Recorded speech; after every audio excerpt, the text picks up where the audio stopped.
जानकीकान्तस्मरणं जय जय राम राम।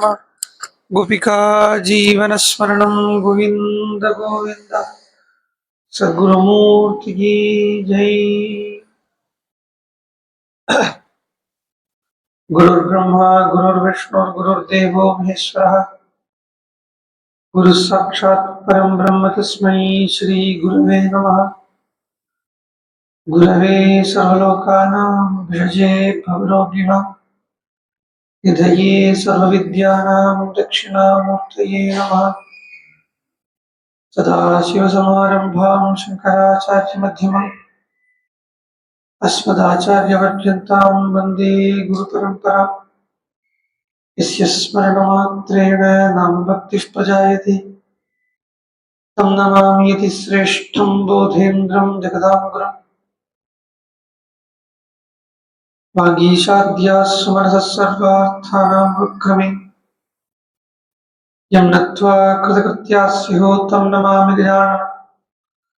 दुर्भिर्युक्ता चतुर्भिस्फटिकमणिमयीमक्षमालां ददाना हस्तेनैकेन पद्मं सितमपि चषकं पुस्तकं चापरेण भासा कुन्देन्दुशङ्खस्फटिकमणिनिभा भासमाना समाना सा मे वाग्देवतेयं निवसतु वदने सर्वदा सुप्रसन्ना। कूजन्तं राम रामेति मधुरं मधुराक्षरम् आरुह्य कविता शाखां वन्दे वाल्मीकिकोकिलम्। पिपीलिकागृहजातं वाल्मीकिर्दिविश्रुतं कविमुख्यम् रामायणस्य जनकम् उपास्महे सततं क्षेमाय आञ्जनेयमतिपाटलाटनं काञ्चनाद्रिकमनीयविग्रहम् पारिजाततरुमूलवासिनं भावयामि पवमाननन्दनम्।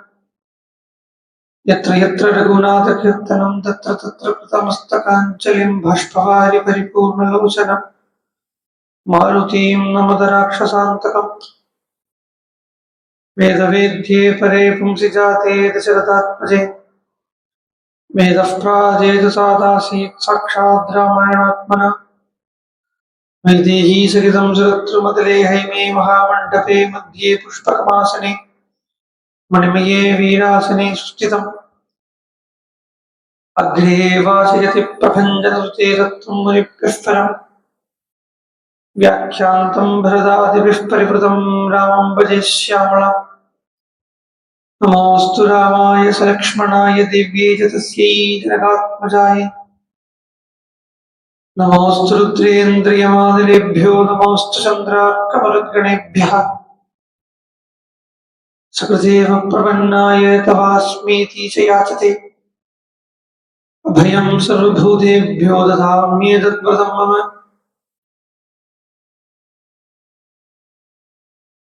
योऽन्तः प्रविश्य मम वाचमिमां प्रसुप्तां सञ्जीवयत्यखिलशक्तिधरस्वधाम्ना अन्यान् प्राणान् नमो भगवते पुरुषाय तुभ्यम्। नयन्ती सङ्गोजं सरसिजरुचं दिक्परिसरे सृजन्ती लोहित्यं नखकिरणचन्द्रार्धखचिता कवीन्द्राणां कत्कैरवविकसनोद्योगजननी स्फुरन्ती कामाक्ष्याः चरणरुचिसन्ध्या विजयते।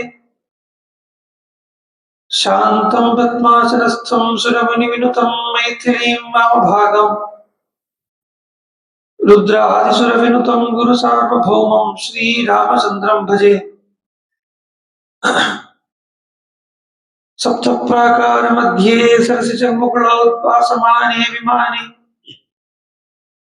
कावेरी मध्यदेशे मृदुतरफणिराट् भोगपर्यङ्गभागे निद्रामुद्राभिरामं कणिनिकटशिरः पार्श्वविन्यस्तहस्तम् पद्मादात्रीकराभ्यां परिचितचरणं रङ्गराजं भजेऽहम्। जानकीकान्तस्मरणं जय जय राम राम।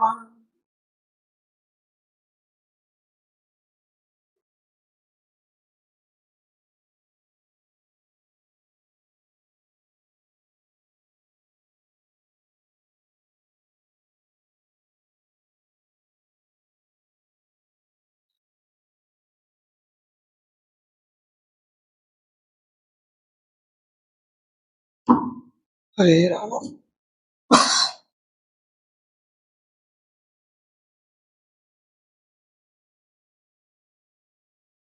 ஸ்ரீராமச்சந்திரமூர்த்தி அரண்யத்துக்குள்ள பிரவேசிக்கிறதே முக்தியவே பிரதானம் பண்ணிட்டு போயிட்டு இருக்கார். ஒவ்வொரு ஜீவனும் அது பண்ணிருக்கக்கூடிய சாதன சதுஷ்டய சம்பத்தாலே, அது அடைஞ்சிருக்கக்கூடிய சாதன சதுஷ்டய சம்பத்தால, சாதன சதுஷ்டய சம்பத் அப்படின்னு சொல்றது ஒரு தனியான ஒரு சம்பத்து. சம்பத்துனா வெல்த், முக்திக்குண்டான ஒரு வெல்த். இன்னும் சொல்ல போனா அந்த சாதன சதுஷ்டய சம்பத்தி அடையிறதே தெய்வ பகவானுடைய அனுகிரகம் இருந்தால்தான், ஈஸ்வர அனுகிரகம், குரு அனுகிரகம் இருந்தால்தான் அந்த சாதன சதுஷ்டய சம்பத்தை அடைய முடியும் அப்படிங்கிறது சொல்றார் விவேக சூடாமணியிலே ஆச்சாரியா ஆதிசங்கர பகவத்பாதர். சாதன சதுஷ்டய சம்பத்து அப்படின்னா சாதனை பண்ணி, சாதனை பண்றதுக்குண்டான ஒரு 4 விஷயம் அப்படிங்கிற அர்த்தம் இல்லை. சாதன சதுஷ்டயம் அப்படிங்கிறது சித்த வஸ்து அடையறதுக்கு உண்டான ஒரு சம்பத்துன்னு அர்த்தம். சித்த வஸ்து அப்படின்னு சொன்னாலே அதை அடையறதுக்கு உண்டான சம்பத்துன்னு என்னவா சொல்ல முடியும் அப்படின்னு ஒரு கேள்வி வரணும் நியாயமா. ஏன்னா இது எல்லாமே ரொம்ப டெக்னிக்கலா இருக்கு அப்படிங்கிறதுனாலயே கேட்டாலே புரிய மாட்டேங்கிறதுங்கிறத கேள்வி எங்கேருந்து வரும்?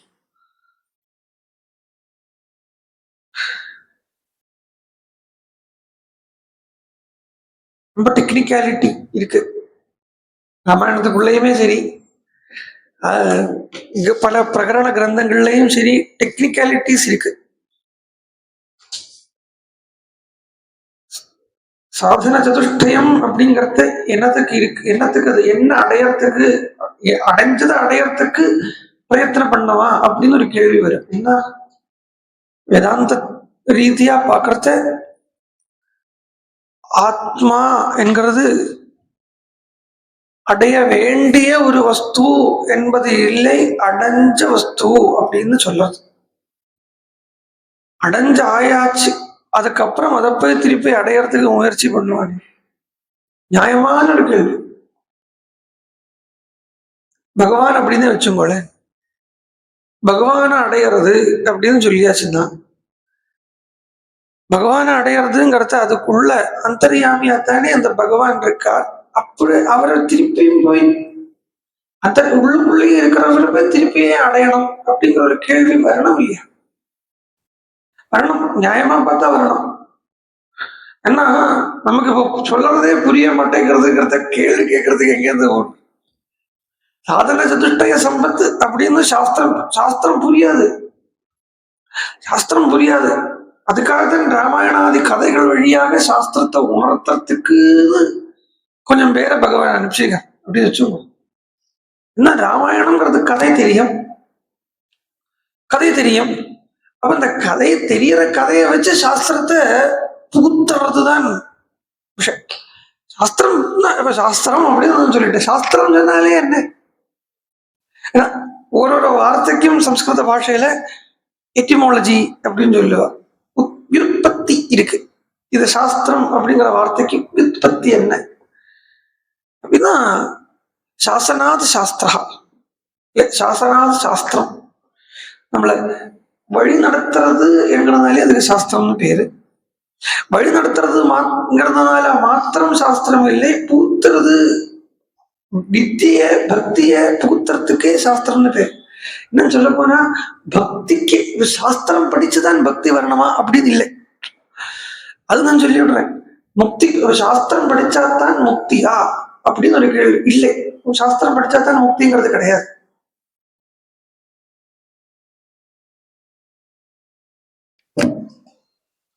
சாஸ்திர அத்தியாயத்தால தான் சாஸ்திரம் படிச்சாதான் முக்தி கிடைக்குமா அப்படின்னு கேட்டா அது இல்லை. முக்திக்கு சாஸ்திரம் வாஸ்தவம் சொல்ல போனா இன்னும் முக்திங்கிற ஸ்திதி வரத்த இந்த படிச்ச சாஸ்திரங்களே தடைதான். இதுதான் பக்தியும். பக்தியால பாகவதம் படிக்கிறதுனாலதான் பக்தி வருமா அப்படின்னு இல்லை. பக்தி வந்ததுனாலதான் பகவதன் படிக்க போறோம் இல்லையா? அப்போ பக்தியா பாகவதம் ஞேயம், பக்தியோட பாகவதம். சரி, அதுக்கப்புறம் அந்த ஆரம்பத்தில் அந்த பக்திங்கிறது கொஞ்சம் நிலை இல்லாத பக்தியா தான் இருக்கும். ஆரம்ப பக்தி ஆரம்ப காலத்துல எப்படி இருந்திருக்குங்கிறது நமக்கு தெரியாது. இந்த பக்தி வரப்பட்ட வந்து ஒரு டைம் இருக்கு இல்லையா, அந்த டைம் எப்படி இருந்திருக்குன்னு நமக்கு தெரியாது. ஏதோ நம்மளும் லோக சாமான்யமா லௌகிகத்திலே விழுந்துட்டு இருப்போம். என்னைக்கோ அந்த ஈஸ்வரனுடைய கட்டாட்சம், ஸ்பெஷல் கட்டாட்சம் நம்ம மேல டெய்லி தான் தோசை பார்த்து சாப்பிடுறோம். ஆனா ஒரு நாளைக்கு பார்த்தோம்னா நெய் ரோஸ்டா சாப்பிடணும்னு ஆசை இருக்கும் இல்லையா? அதே மாதிரி தான் என்னைக்கோ டெய்லி எப்பவுமே பகவான் நம்மளை கட்டாட்சம் பண்ணிட்டு தான் இருக்கா. ஆனா என்னைக்கோ ஒரு நாளைக்கு அந்த ஸ்பெஷல் கட்டாட்சம் நம்ம மேல பதிஞ்சிடும். அன்னைக்கு நமக்கு நம்மளுடைய ஹிருதயத்துல பக்திங்கிறது உற்பத்தி ஆகும், அங்குரிக்கும். அந்த பக்தி அங்குரிக்கிறதுனுடைய பலனாக என்னன்னா, எப்பவுமே ஆரம்ப காலத்துல இது எல்லாமே எல்லாருக்குமே பொதுதான். அதனால யாரையுமே இங்க நான் வந்து தப்பாவோ குத்தமாவோ சொல்றது இல்லை. ஆரம்பத்துல இந்த பக்தியினுடைய ஸ்டேஜ்னா,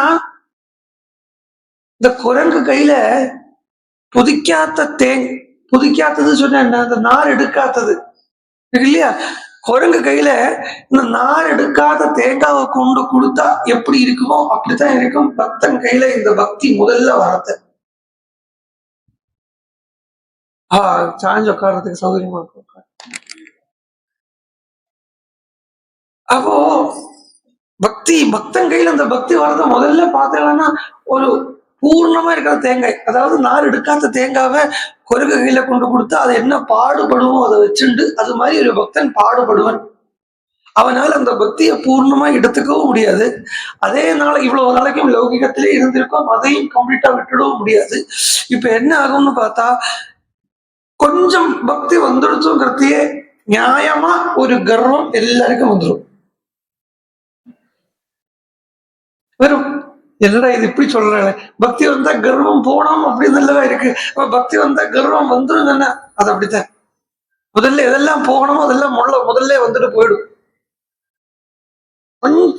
கொஞ்சம் அகங்காரம் வரும். ஆனா அந்த அகங்காரத்துக்கு சாத்விக அகங்காரமா தான் வரணும். பட் என்ன ஆகும்னா ராஜசீக அகங்காரம் வந்துடும்.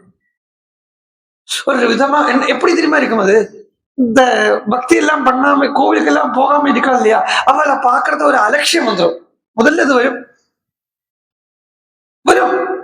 இந்த அலட்சியத்துக்கு இது பக்தி அப்பதான் அவனுக்கு உள்ள அங்குரிக்க ஆரம்பிச்சிருக்கு அப்படிங்கிறதுனுடைய ஒரு அடிப்படையில இது இந்த இருக்கானே, அவனே இருக்கானே சும்மா அங்க நடந்து இங்க நடந்து அப்படி போய் இப்படி போய் இருக்கானே வழிய லைவ வேஸ்ட் பண்றானேப்பா அப்படின்றோம்.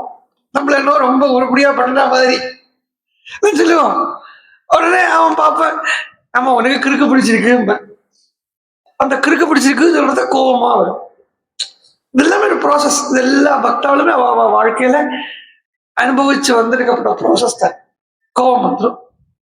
கோபம் மாறி அப்புறம் என்ன ஆகும்னா, அப்பதான் கொஞ்சம் அந்த பக்தி கொஞ்சம் ஸ்டேபிள் ஆகிறது இல்லையா, ஸ்டேபிள் ஆகிறதான் அவ மேல ஒரு பரிதாபம் இருக்கு. அது வரைக்கும் ஸ்டேபிள் ஆகலைன்னு அர்த்தம். ஏன்னா நம்ம என்னத்துக்கு வெளியில பார்க்கணும், இவ பாகவத பாராயணம் பண்றாளே புத்தி இல்லையே, இவ ராமாயண பாராயணம் பண்றாளே இன்னும் புத்தி வரலையே, பக்குவத வரலையே, இது எல்லாமே ஆரம்ப கட்டம் தான். இந்த சொல்றது எல்லாமே நம்ம இப்படி சொல்றோம்னு சொல்லுவோம், இப்படி பண்றாளே புத்தி இல்லையே, இதெல்லாம் பாராயணம் பண்றாளே, கோவிலுக்கு போறாளே புத்தி இல்லையே, பஜனைக்கு போறாளே இன்னும் அந்த பக்குவத வல்லியே, இப்படி எல்லாம் எல்லாரையும் பார்த்து குத்தம் சொல்றதோ பிரதாபப்படுறதோ இது எல்லாமே என்னதனுடைய லட்சணம் அப்படின்னு கேட்டா, அப்பதான் அந்த பக்தி ஜஸ்ட் வந்து தொடங்கி இருக்கு. இந்த பக்தின்னு சொல்றது ஞானி பக்தி இல்லை, அடிப்படையாக வேண்ட ஒரு பக்தி, அடிப்படையா மனுஷனுக்கு வேண்டிய ஒரு விசாரம், பகவத் விசாரம் அது உள்ள வந்திருக்கு.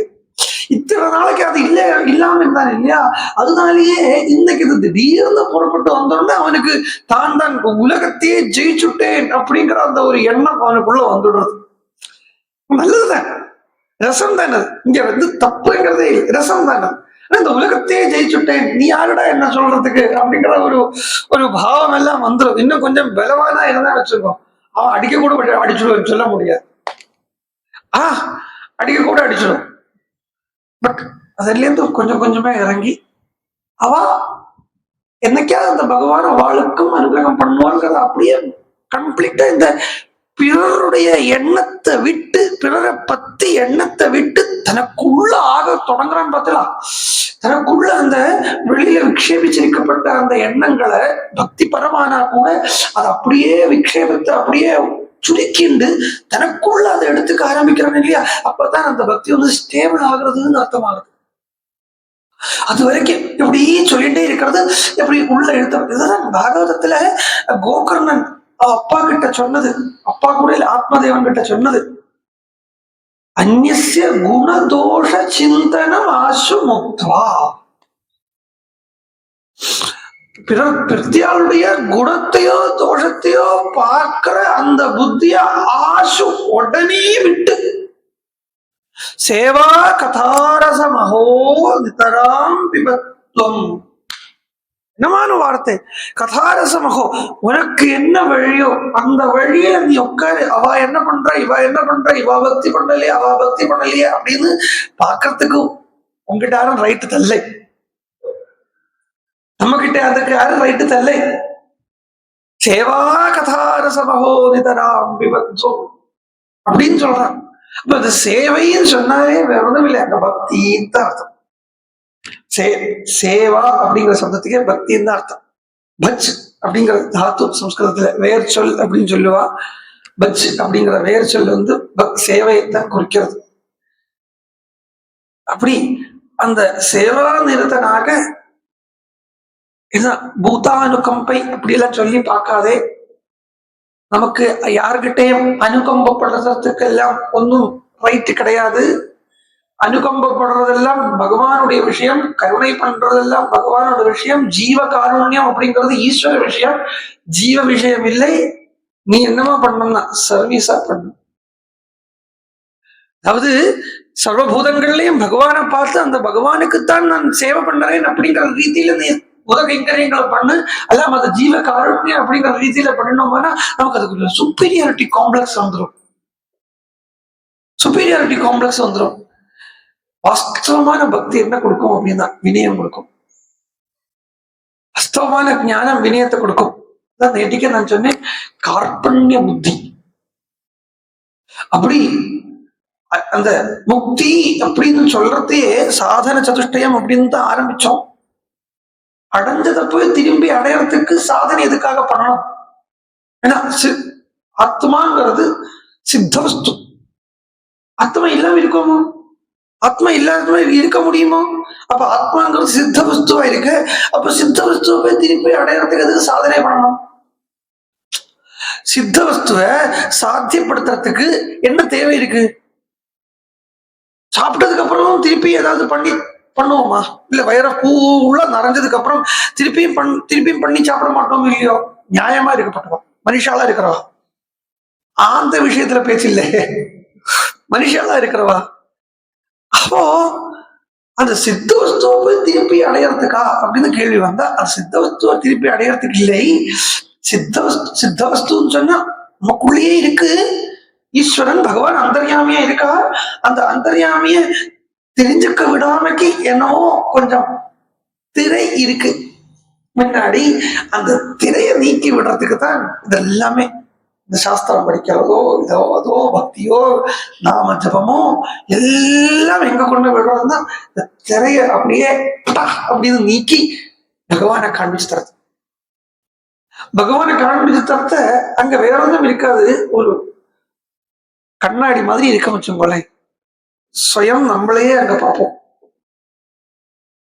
நம்மளையே நம்ம பார்ப்போம் அப்படிங்கிறது இந்த உருவத்தை பார்க்க மாட்டோம். இந்த உருவத்தை தாண்டி, இந்த பெயரை தாண்டி, இந்த மனசுங்கிறத தாண்டி, சுகதுக்கங்களை தாண்டி, இந்த விசாரம் பண்ணக்கூடிய அந்த புத்தியை தாண்டி நான் நான் நான் நான் அப்படின்னு அப்பப்போ எங்க இருந்தோ உங்க துடிப்பு வந்துட்டே இருக்கே ஓரோ விஷயத்திலேயே.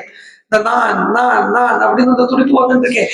இந்த துடிப்பையும் தாண்டி சாஸ்வதமா ஆனந்தமா இருக்கப்பட்ட அந்த ஒரு நிம்மதியே வடிவெடுத்த ஒரு நிம்மதியினுடைய கனஸ்வரூபத்தை அங்க பார்க்க முடியும், உள்ள பார்க்க முடியும். அப்ப இத உள்ள பார்க்கறதுக்கு தான் சர்வ சாஸ்திரங்களும் சொல்றது. ராமச்சந்திரமூர்த்தி அரண்யத்துக்குள்ள பிரவேசிக்கிறதையே முக்தியை கொடுத்துட்டே போறார். முக்தியை கொடுக்கிறார். முக்தி அப்படியே கொடுத்துட முடியுமா அப்படிங்கிறதுதான் கேள்வி. அப்படி இந்த முக்தியை கையா கரெக்டா எல்லாம் கொடுத்துட முடியாது. அப்போ இந்த ரிஷிகள் எல்லாருமே எப்பேற்பட்ட தபஸ்விகளா இருக்காங்க பாருங்க. வாஸ்தவமா அரண்ய காண்டம்ங்கிற இடத்துல இந்த மனசை அடக்கின ரிஷிகள் யோக ஸ்திதியில் இருக்கா. ஒரு யோகி எல்லாமே யோகிகளாத்தான் இருக்கா.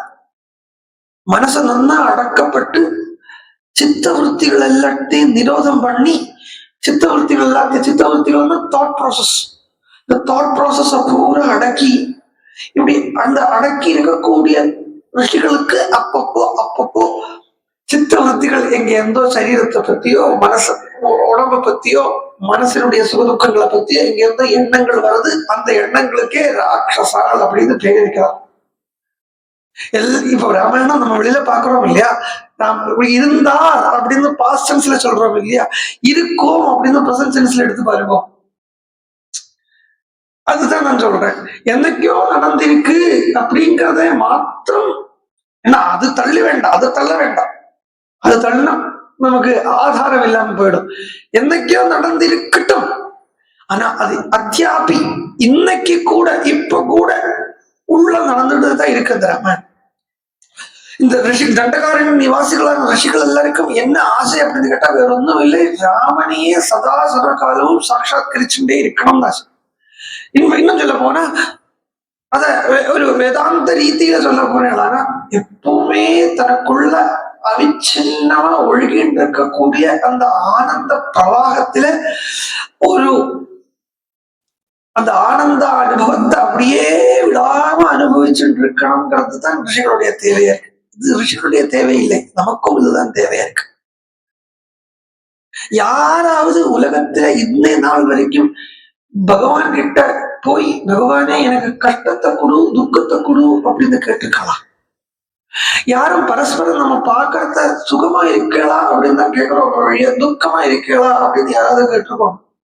எல்லாம் கஷ்டப்பட்டு இருக்கீங்களா அப்படி கேட்போமா? சுகமா இருக்கலாம் சௌக்கியமா இருக்கலாம் தான் முதல்ல அட்ரஸிங்க. இப்ப தோணும் நம்ம பாகவதம் கொஞ்சம் பாராயணம் பண்ணி உள்ள பழக்கத்தினால என்ன தோணும், குந்தி போய் கிருஷ்ணன் கிட்ட கஷ்டத்தை கேட்டாலே அப்படின்னு தோணும். ஒன்னு சொல்றேன் தெரிஞ்சுக்கோ, காமன் சென்ஸ் இருக்கக்கூடிய யாருமே மேன் வித் காமன் ப்ரெஜுடிஸ் யாரும் கஷ்டம் தா கிருஷ்ணா கஷ்டம் தா ராமா அப்படின்னு கேட்க மாட்டான். அப்படின்னா அந்த புராணத்துக்கு பாகவத புராணம்னோ பாரமஹம்ச சம்ஹிதானோ, சம்ஹிதா அப்படிங்கிற சப்தத்துக்கே அர்த்தம் என்னன்னா சம்யக் ஹிதா யயாசா சம்ஹிதா. இதனால நல்ல ஹிதம்னு சொன்னாலையா நமக்கு the best what we want what we need இல்லை, நமக்கு என்னத்து பெஸ்டோ அதை கொடுக்கறது தான் ஹிதம். அதுக்கு தான் ஹிதம்னு பேரு. அப்படிங்கிறத பாகவதத்துல போய் குந்தி எப்படி கஷ்டத்தை கேட்டா அப்படின்னு அதை வியாக்கியானம் பண்ணி எடுக்க முடியாது. குந்தி கஷ்டத்தை கேட்கல, குந்தி என்ன கேட்டா அப்படின்னு கேட்டா விபதஸ்து தத்திர தத்திர ஜெகத்குரு அப்படிங்கிற வாக்கு எனக்கு தெரியும், படித்து அவன் கஷ்டத்தை கேட்கல சொல்றோமே அப்படின்னா கேட்கறா. எப்படி கேட்கறான்னா குந்திக்கு என்ன தேவை அப்படின்னா வேற ஒண்ணும் இல்லை, குந்திக்கு எப்பவுமே கிருஷ்ணன் தான் தேவை. குந்திக்கு எப்பவுமே கிருஷ்ணன் தேவைன்னா குந்திக்கு எப்பவுமே கிருஷ்ணனை பத்திய நினைப்பு மாத்திரம்தான் தேவை. இந்த கிருஷ்ணனை பத்தி உண்டான அந்த நினைப்புக்கு அதுக்குத்தான் இன்னொரு பேரு ஈஸ்வர சாட்சா்காரம்னு பேரு. எப்பவுமே பகவானையே நினைச்சுட்டு இருக்கிறதுக்கு மற்றொரு பேரு தான் பர்யாய பதம் தான் சினோனிமஸ் தான் பகவத் சாட்சா்காரம், அவிச்சின்னமான ஈஸ்வர ஸ்மிருதி. இதுக்கு இன்னொரு பேரு ஆத்ம சாட்சா்காரம்னு வச்சுங்கோ, பகவத் சாட்சா்காரம்னு வச்சுங்கோ, பிரம்மபூதன் அப்படின்னு வச்சுங்கோ, என்ன வேணா வச்சுங்கோ. பட் அவிச்சின்னமா ஹிருதயத்துல எப்போனா அவிச்சின்னம் நான் சொல்றது சொப்னத்திலையும் சுஷுப்தியிலையும் கூட. சாதாரணமா சுஷுப்தி நம்ம கையில கிடையாது, பட் அந்த தூக்கத்தில கூட அந்த சுஷுப்தி ஸ்திதியில கூட பகவானையே நினைச்சுட்டு இருக்க முடியாதா? அவனைத்தான் ஞானின்னு சொல்றான், அவனைத்தான் பக்தன்னு சொல்றான். இந்த பக்தி இயக்கம் பலி சக்கரவர்த்திக்கு பகவான் கொடுத்தது. நம்ம பலி சக்கரவர்த்தி நான் குறிக்க ஒரு வாட்டி சொல்லிட்டேன், இருந்தாலும் இந்த சந்தர்ப்பத்துக்கு அநியோச்சியமா இருக்குங்கிறதால சொல்றேன். பலி சக்கரவர்த்திக்கு ரெண்டு ரெண்டு அடி கேட்டோடனே மூணாவது அடி பலிக்கிட்ட இல்லை சொன்னாங்க. இந்த ரெண்டு அடின்னு சொல்றது தாத்விகமா பார்த்தீங்கன்னா ஜாகிரத அவஸ்தானும் சொப்ன அவஸ்தானும். இது ரெண்டு அடி, அது தானாக கொடுக்க முடியக்கூடிய ரெண்டு அடி. இந்த ஜாகிரத ஸ்திதியிலையும் சொப்ன ஸ்திதியிலையும் கஷ்டப்பட்டு வருத்தின்றாவது பகவானையே நினைச்சுட்டு இருக்க முடியும். ஆனா சுஷுப்தியில தூக்கத்துல ஈஸ்வரனை நம்மளால நினைக்க முடியாது. அன்லஸ் அண்ட் அன்டில் அந்த ஈஸ்வரன் நம்மள நினைக்க வைக்கலையா, அதெல்லாம் வேணும். மனசு அழிஞ்சு போகக்கூடிய ஸ்திதி இது. அப்போ குந்தி என்ன கேட்கறா அப்படின்னு கேட்டா, கிருஷ்ணா கஷ்டத்தை தானே கேட்கல டைரக்டா. அப்படி கேட்டா அது பைத்தியம் அர்த்தம். பகவத் விஷயத்துல கூட பைத்தியமா இருக்கப்படாது. வாஸ்தவமா சொல்ல போடலாம்னா பகவத் விஷயம், அதாவது பகவான் அடைஞ்சதுக்கு அப்புறம் ஒரு பைத்தியம் அது வேற, அது இல்லை. இந்த ஒரு ரேஷனல் புத்தி எப்பவுமே வேணும். ஸ்பிரிச்சுவாலிட்டி அப்படி ஆத்தியாத்மிகத்தை அப்படின்னு ஆன்மீகம் அப்படின்னு வந்துட்டோமா கொஞ்சம் விசாரம் பண்ணியே தான் உள்ள போனோம், இல்லாட்டா மாட்டின்றோம். சோ குந்தி என்ன கேட்கிறான்னா, கிருஷ்ணா எனக்கு எப்பவுமே ஒன்ன பத்தி நினைப்பு மாத்திரம் தான் தேவை. அதுக்கு ஒரு கால் கஷ்டம் அனுபவிக்கிறது அதுக்கு வழி கொடுக்கும். ஆனா அப்ப கஷ்டத்தை தான். இதுதான் தாத்பரியம். எல்லாமே குந்தி போய் கஷ்டத்தை கேட்டாது அசட்டு மாதிரி கஷ்டத்தை போய் பகவான் கிட்ட கேட்டு இருக்கப்படாது. எல்லாம் அது ஆனந்த சாகரம். அது அந்த ஆனந்த சாகரத்தினுடைய ஒரு திமிலே இந்த பக்கம் கிடைச்சா பூரம் ஆனந்தமயமா இருக்கிறதுக்கு அப்படிங்கிறது. அந்த ஆனந்தமயம் கிட்ட கஷ்டமே கிடையாது. இன்னொன்னு, கஷ்டத்தை போய் கேட்கறதுக்கு தனியா பகவான் கிட்ட போக வேண்டிய தேவையில்லை. கஷ்டம் வந்தா தான் பகவான் கிட்டே போறோம். கஷ்டம் வந்தா தானே ஈஸ்வரன் கிட்டே போறோம். அப்ப ஈஸ்வரன் கிட்ட போய் கஷ்டத்தை தனியா கேட்க வேண்டிய தேவையில்லை. ஆதிசங்கராச்சாரியார் அத்வைத பாஷ்யங்கள் பண்ணிட்டு இருக்கார். உடனே கொஞ்சம் பேர் வந்து கேட்டா, நீங்கள் தெரியாத விஷயத்தை இப்படி சொல்லிட்டே இருக்கீங்களே, அத்வைதமா தெரியக்கூடிய விஷயம் இல்லை, அனுபவத்துக்கு உண்டான விஷயம். அது சொன்னா, நீங்க கொஞ்சம் துவைதத்தை சொல்லிட்டு அப்புறமா அத்வைதத்தை சொல்லிக்கோளேன்னா ஆச்சாரியார் சொன்னார், நாம் போய் புதுசா துவைதத்தை சொல்ல வேண்டியிருக்கா? துவைதம் தான் ஊர் பூரா இருந்துட்டு இருக்கேன். எல்லா இடத்துலயும் உலகம் பூராவே துவைதம் தான் இருந்துட்டு இருக்கு. அதுக்கப்புறம் திருப்பி நாம் போய் துவைதத்தை சொல்லி அத்வைதத்தை சொல்லலாம். அதனால அது மாதிரி இந்த கஷ்டத்தை கேட்டு திருப்பி சுகத்தை அனுபவிச்சு அது தேவையில்லை. ஏன்னா கஷ்டம் ஆல்ரெடி இருந்துட்டே இருக்கு, ஈஸ்வரன் கிட்ட போறதுங்கிறது. அதனால இந்த ரிஷிகள் எப்படி இருக்கா அப்படின்னு பார்த்தா, எப்படி இருக்கான்னா இந்த சுகமா இருக்கணும் அப்படிங்கிற அந்த எண்ணத்தில் இருக்கான். சுகமா இருக்கணும் அப்படிங்கிறது, இந்த சுகத்துக்கு மற்றொரு பேரு தான் ஆனந்தம்னு பேரு. ஏன்னா இந்த சுகம்னு சொல்லிட்டாங்கன்னா அந்த சுகத்துக்கு ஒரு எல்லை உண்டு, துக்கம் அப்படிங்கிற எல்லை உண்டு. அப்ப துக்க ரகிதமா இருக்கக்கூடிய ஒரு சுகம், எதையுமே சார்ந்திருக்காமல் எதையும் சார்ந்திருக்காமல் தனித்தன்மையா இருக்கக்கூடிய ஒரு நிம்மதியை அடையணும் அப்படின்னு ரிஷிகள் பார்க்கலாம். அதுக்குத்தான் ராமன் பேரு. அதனால ரிஷிகள் சொல்லிக்கிறான், ராமா உன்னையே நினைச்சிட்டு இருக்கணும் அப்படின்னு ஆசைப்பட்டு இருக்கோம். இதை இன்டைரக்டா நம்ம எடுத்துக்கணும். கதையில பாக்குறத ராட்சசால் வரா, கஷ்டப்படுத்துறா, கர்மப்படுத்துறா, அப்படி இதெல்லாம் தான் சொல்லுவா ரிஷிகள். அப்படி சொல்றது ராமன் பார்த்தா, உங்களுக்கு இந்த ராட்சசால் கிட்டேந்து உங்களை மோச்சனம் பண்றேன் அப்படின்னு சொன்னாலே முக்தி பிரதானம் பண்றேன் அர்த்தம். எதுல இருந்து மோச்சனம் பண்றது? வாஸ்தவமா ராட்சசீகம்னு சொன்னா சரீரத்தை பத்தியே நினைச்சுட்டு இருக்கிறது, நமக்கு வரக்கூடிய துக்கத்தை பத்தி ஆன்டிசிபேட் பண்ணிட்டு இருக்கிறது, என்னைக்கோ ஒரு நாளைக்கு வரலாம் அப்படின்னு இருக்கும் இல்லையா, அதை பத்தி ஆன்டிசிபேட் பண்ணிட்டு இருக்கிறது. இப்போ எப்படி வச்சுக்கோ, 10ஆம் தேதி இன்னைக்கு ஜூலை 12 ஆச்சு, அடுத்த வருஷம் ஜூலை 12க்கு இன்ட்ரெஸ்ட் டெபாசிட் ஆகும் இன்னைக்கே உட்காந்து ஆன்டிசிபேட் பண்ணிட்டு இருப்பான். திடீர்னு நடுவுல பேங்க் திவாலாய போட்டுன்னா என்ன பண்றது? போட்டும் பேங்கே திவாலாக வேண்டாம்னு சொன்ன நினைச்சுட்டு இருக்க போட்டோம், புட்டுன்னு போய் வச்சா என்ன பண்றது? அதனால அதை ஆன்டிசிபேட் பண்றதோ, இந்த வரக்கூடிய சுகத்தையோ துக்கத்தையோ ஆன்டிசிபேட் பண்றதுதான் ராட்சசிகம். வரக்கூடிய விஷயத்த அப்புறம் அது மாத்திரம் இல்லை, போன விஷயத்தை பத்தி நினைச்சுட்டே இருக்கிறதுக்கு தான் இன்னும் ராட்சசிகம்.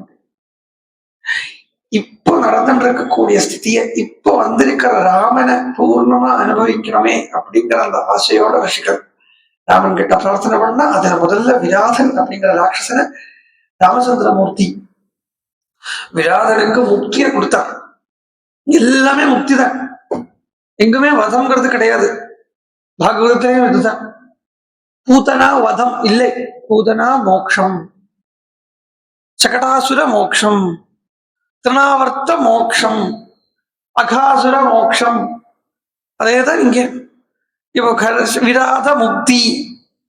அடுத்தது கரதூஷண திரிசிர முக்தி, சதுர்தச சகசிர ராட்சச முக்தி, கடைசியில போய் ராவண மோக்ஷம் அப்படின்னு. ராவண வதமே இல்லை. ஏன்னா பகவான் அப்படின்னு சொல்லிட்டேலானா அதால யாரையும் வதம் பண்ண முடியாது. எப்படி வதம் பண்ண முடியும்? வதம் பண்றது எப்படி முடியும்? தன்னையே தான் அழிச்சுக்க முடியுமா? தன்னையே தான் அழிச்சுப்போம். சாதாரணமான ஜீவன்கள் தங்களையே தங்கள் சம்சாரிகள் தங்களையே தங்கள் அழிச்சுப்பான். தங்களையே தங்கள் அழிச்சுக்கிறது அப்படின்னா என்னன்னா, எந்த ஒரு நேரம் மனசிற்கே பகவானை விட்டு வேற விஷயங்களை சிந்தனை பண்றதோ அதுக்குத்தான் ஆத்மஹத்தியன்னு பேர். சூசைடு அப்படிங்கிறா இல்லையா, ஆத்மஹத்தியை சொல்றா இல்லையா. இந்த ஆத்மஹத்தியை வாஸ்தவமா ஆத்மாக்கு ஹத்தியம் உண்டோ? ஆத்மாக்கு ஹனனம் உண்டோ? ஆத்மாவை ஹனனம் பண்ண முடியுமோ? ஆத்மாவை கொல்ல முடியாது தானே. அப்ப ஆத்மஹத்தியா அப்படின்னு சொன்னா என்ன அர்த்தம்னா, ஈஸ்வரனையே விசாரிச்சுட்டு இருக்க வேண்டிய, ஈஸ்வரனையே நினைச்சுட்டு இருக்க வேண்டிய இந்த மனசை வச்சுட்டு அந்த லோகத்துல கொண்டு போடுறதுக்கு தான் ஆத்மஹத்தியான்னு பேர். இது நம்ம இப்போ பகவத பார்த்தீங்கன்னா, பகவதத்துல அந்த வனத்துக்கு வராரு ஆத்மதேவன், அவர் ஆத்மஹத்தியை பண்ணிக்கிறதுக்கு வரார் அப்படின்னு புராணம் சொல்றது. ஆத்மஹத்தியை பண்ணிக்க, சூசைட் பண்ணிக்கிறதுக்கு வர தற்கொலை, அதுதான் தமிழ் பதம். ஆத்மஹத்தியா சம்ஸ்கிருத பதம். தற்கொலை அப்படின்னா தன்னை கொலை செய்து கொள்வது முடியாது. யாராலேயும் தற்கொலை பண்ணிக்க முடியாது. தற்கொலை எப்ப பண்ணிக்கிறாங்க? அது இந்த தூக்கு மாட்டிக்கிறதோ, கையை கிழிச்சுக்கிறதோ, அப்புறம் விஷம் சாப்பிடுறதோ, இதெல்லாம் தற்கொலை இல்லை. இதெல்லாம் உடம்ப கொலை பண்றாங்க பொழுது சரீர ஹத்தியா அதுதான் நடக்கிறதே ஒழிய தன்னைத்தான் கொல்ல முடியாது. அது மாதிரியே பகவானுக்கு யாரையுமே வதம் பண்ண முடியாது. ஆத்மதேவனுடைய கதையை சொல்லு. ஆத்மதேவன் என்ன பண்றான் பாகவதத்துல வரத்த, அவன் தற்கொலை பண்ணிக்கணும்னு வரான் இல்லையா, அதுக்கு சிச்சுவேஷனை பாருங்க. அவன் ஏன் தற்கொலை பண்ணிக்க போறான்னு பார்த்தா, அவனுடைய மனசு குழந்தை வேணும்ன்றதுல போயிடுச்சு. அதனாலே அது தற்கொலை தான் பண்ணிட்டு இருக்கான். ஏதாவது ஒரு விதத்துல லௌகிகமா மனசு போயிடுதுன்னு அதுல தற்கொலை தான். அல்லாமைக்கு வாஸ்தவம் சொல்ல போனா, இங்க பாபம் நோ, புண்ணியம் நோ, நல்லது நோ, கெட்டது நோ, ஒன்னும் இல்லை. இங்க என்ன இருக்குன்னா, ஆத்மாவே, ஈஸ்வரனே, ராமனே நல்லதாகவும் கெட்டதாகவும் வியாபிச்சுட்டு இருக்கு. நல்லதும் கெட்டதும் அதுவாவே இருக்கு. நன்மை தீன்மை, இன்பம் துன்பம் எல்லாம் ராமனாவே தான் இருக்கு ஒழிய ஒரு அந்நிய வஸ்து இங்க இல்லை. அந்நிய வஸ்துவை போய் பார்க்கறதான் ராட்சசிகம். ராமனை அந்நிய வஸ்துவா பார்க்கறதுதான் ராட்சசிகம். புரிஞ்சுதோ? அந்நிய வஸ்துவை பார்க்கறது ராட்சசிகம், ராமனையே அந்நிய வஸ்துவாக பார்க்கிறது ராட்சசிகம். அந்த ராட்சசால ரிஷிகள் கேட்டுக்கிறது, அந்த ராட்சசிகம் எங்களுக்கு வேண்டாம் பகவானே, எங்களுக்கு ஒன்னும் நீயாக காண்பிச்சு கொடு போரும் அப்படின்னு கேட்டுக்கிறான். அப்படி வரத்த முதல்ல விராதனுக்கு மோட்சம் கொடுத்தார் ராமச்சந்திரமூர்த்தி. அந்த விராதன் கந்தர்வ ரூபத்தை எடுத்துட்டு சொல்றார் வால்மீகி பகவான், ஸ்வயம் விராதேன ஹி மிருத்யுமாத்மனஹ பிரசஹ்ய ராமேண யதார்த்தமீப்சிதஹ நிவேதிதः காரணசாரிணா ஸ்வயம் நவேவத சஸ்திரகிருதோ பவேதிதி. அப்பப்போ நமக்கு சரீரத்தை பத்தி எண்ணங்கள் வந்துடுறது இல்லாம இருக்கும். பிறந்த திடீர்னு ஒரு நாளைக்கு பிரவச்சனம் கேட்டதுனால ஆத்ம வந்துருது சொல்லிட முடியுமா?